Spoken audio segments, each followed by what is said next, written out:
failure. It lingers. It sits in the back of your mind, shaping how you see yourself, how you move through the world, how you define what is possible. It is that silent weight that holds you back from trying, from risking, from stepping into the unknown.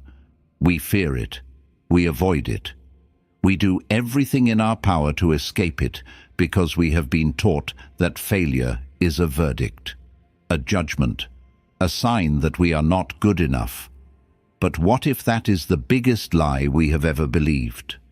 What if failure isn't the opposite of success, but part of it? What if the only true failure is never trying at all? Look at the people who changed the world, the greatest minds, the most resilient leaders, the pioneers of human progress. Every single one of them failed, not once, not twice, but relentlessly.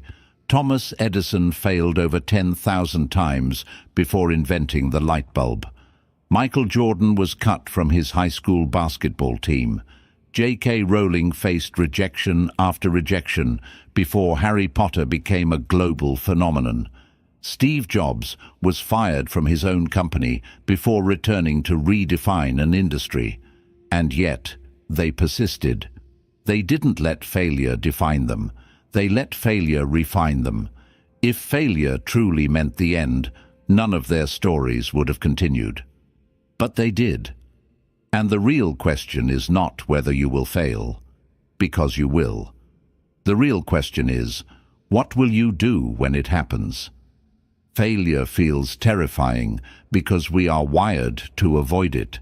The human brain is designed to seek safety, to minimize risk, to prioritize survival. In our evolutionary past, failure often meant real danger. A mistake in judgment could mean injury, starvation, or death.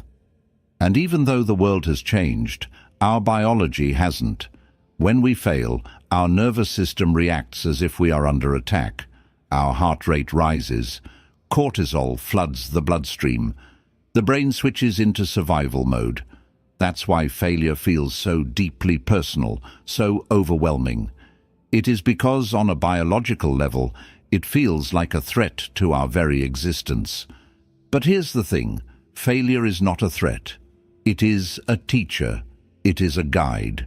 It is the process of success unfolding in real time. A scientist in a lab does not see a failed experiment as proof they should quit. They see it as data, as feedback, as another step closer to the answer.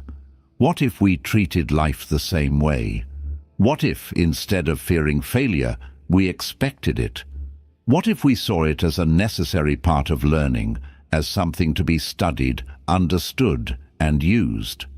What if every setback was not a sign to stop, but an opportunity to adjust? That shift in thinking changes everything. Because failure is not the end, it is information. It is progress in disguise.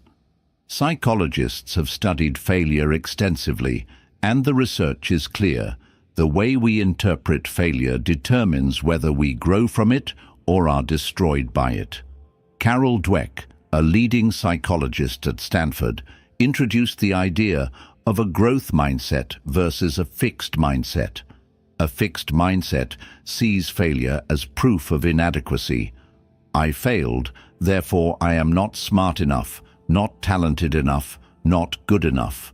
But a growth mindset sees failure differently.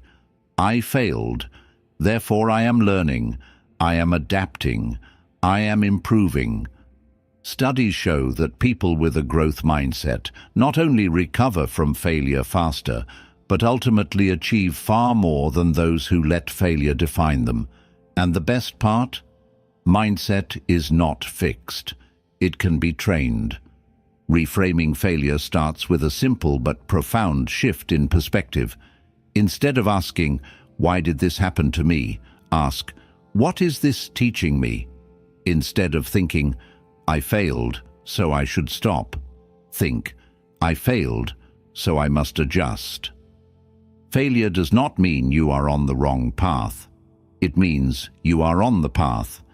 And avoiding failure is far more dangerous than facing it, because the person who never fails is the person who never tries. The person who plays it safe, who never takes risks, who never steps outside their comfort zone, what they don't realize is that they are failing in a much deeper way. They are failing by default. Think about the silent cost of avoiding failure. Every dream that was never pursued because someone was afraid.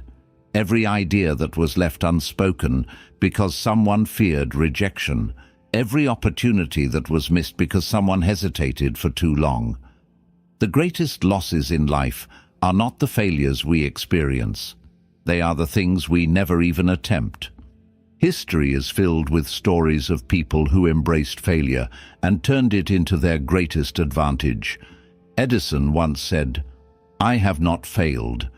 I've just found 10,000 ways that won't work." Michael Jordan once said, "I have failed over and over and over again in my life, and that is why I succeed." Walt Disney was fired from his first job for lacking creativity.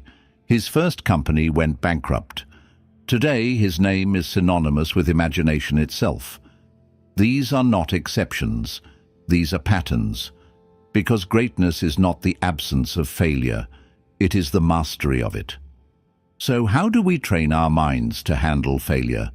First, we must separate failure from identity. Failing at something does not mean you are a failure. It is simply an event, an outcome, a moment in time. It is not who you are. Second, we must treat failure as a system for improvement. When something doesn't work, study it. Ask, what went wrong? What was in my control? What would I do differently next time? Approach failure scientifically, not emotionally. Third, we must train ourselves to be comfortable with discomfort. Failure feels uncomfortable, but so does growth. If you want to master failure, practice putting yourself in situations where you might fail. Try things you're bad at. Take risks that stretch your abilities. Push yourself beyond what is safe. The more you expose yourself to failure, the less power it has over you. Maybe failure is not something to be feared. Maybe failure is not an obstacle. Maybe failure is an invitation to grow, to refine, to adapt. What if failure is not a signal to stop, but a signal to start again? The only way to truly fail is to stop trying. So the next time you fail, ask yourself, what can I learn from this? How can this failure make me better? What would happen if I embraced failure instead of running from it? The answer to these questions will shape your future, because in the end, failure is not the end. Failure is just the beginning. If this conversation resonated with you, consider sharing it with someone who needs to hear it. And if you haven't already, don't forget to like, subscribe, and leave a comment. I'd love to hear your thoughts. Thank you for listening. Until next time, keep learning, keep growing, and remember, failure is not a dead end. It is the first step forward.